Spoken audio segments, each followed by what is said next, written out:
Now what you see here are the smaller set of bevel gears that I got for my vertical hit and miss engine. This set of gears in the center of focus were the first ones I bought, and they were too big. They were not pleasing to my eye.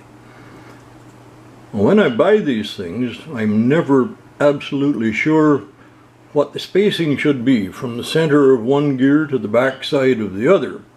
So I always do a little bit of measuring with the readouts in my mill, and then I machine the test holes in a block so that I'm comfortable with the way they mesh.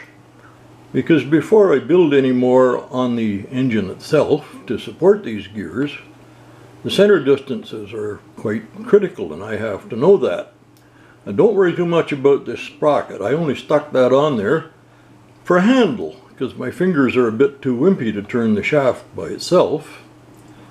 But I'm pleased with what I've calculated the spacing for these to be, and I just thought I'd pop up a quick video.